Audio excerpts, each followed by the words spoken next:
Aliás, porque a mensagem que precisa ser passada, Cláudio, é essa mensagem de que é aquela que o Pitoli fala todos os dias aqui, que os nossos comentaristas, os colunistas também falam, que é denunciar as injustiças que nós estamos vivenciando no Brasil. Você falava há pouco em relação às Forças Armadas, a essa questão envolvendo a prisão do Bolsonaro, e é o nosso papel nesse momento denunciar aquilo que acontece em relação ao nosso país e principalmente em relação às injustiças.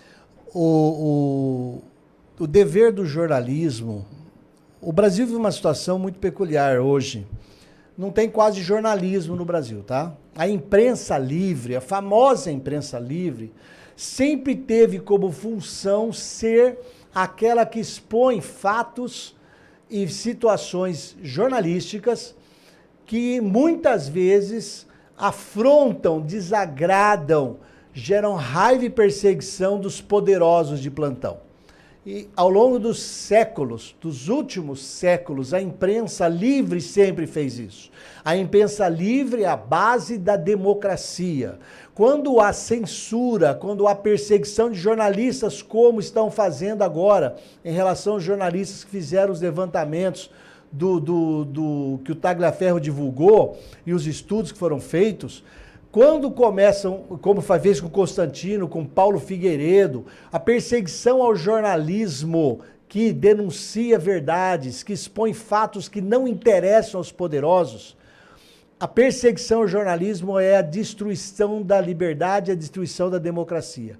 Só há democracia com liberdade de expressão. O discurso da desinformação, o discurso das fake news, o discurso da desordem informacional, que até dentro do STF tem um projeto específico para isso do governo no período 2023-2025 do Barroso, vai ser feito outro agora, 2025-2027, pro Fachin, e de 2027 a 2029, teoricamente, seria o Alexandre de Moraes o próximo presidente, depois de Fachin.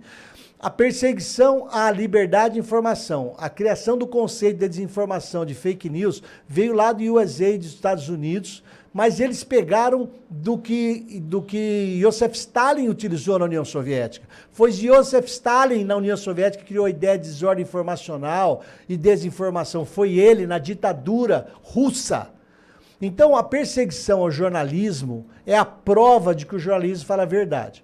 O Brasil vive hoje uma doença. A maioria dos jornalistas falam mentiras descaradamente para atender aos interesses políticos, ideológicos e econômicos pessoais deles, jornalistas, e do grupo que eles trabalham.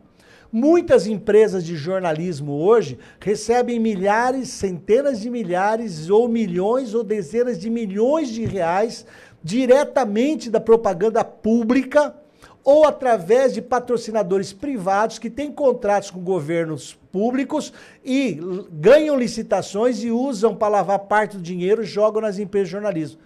A sacanagem do jornalismo sempre existiu, mas um percentual do jornalismo sempre lutou para isso.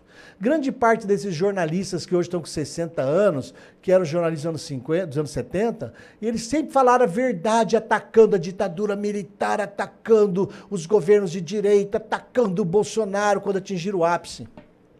Mas quando é governo do PT, eles ficam quietos, eles escondem as queimadas da Amazônia, as queimadas do Cerrado, eles escondem de tudo. Se transformar, deixou de ser jornalismo. O que eles fazem não é jornalismo. O que eles fazem é assessoria de comunicação do poderoso de plantão. Por isso que vem atrás de nós, por isso que pressionam a gente, por isso que a plataforma americana do YouTube joga a gente numa cinza em que fica difícil achar a própria Ouro Verde. Por isso que a gente antes tinha 1.000, 1.500, 2.000 pessoas por dia entrando com a gente, e aí a gente vai sendo apagado. Essa é a estratégia. Por isso que nós somos desmonetizados. Nós temos dezenas e dezenas, 200, 300 mil pessoas por dia assistindo esse programa, e a desmonetização é para a gente morrer de fome.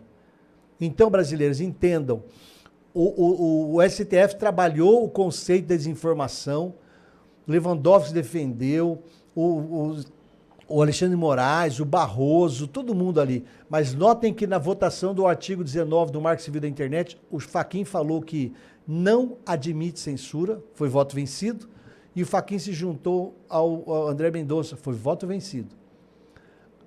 Os Estados Unidos da América defendem a liberdade de expressão. Sabe para quê? Para a gente poder falar verdades para você, cidadão, para você, junto com os outros, decidir que ações você toma na tua vida. Não adianta ficar esperando só os americanos salvarem a gente. O brasileiro tem que ter vergonha na cara e agir. Vou repetir. Buzinaços. Ponham faixas nos viadutos, façam buzinaços pelo Brasil inteiro. Façam vigílias de oração online e presenciais pelo Brasil inteiro. Vamos movimentar o Brasil em prol da pátria, Deus e família. Vamos defender a honestidade. E o jornalismo deve servir para isso. Quando o jornalismo não incomoda, não é jornalismo.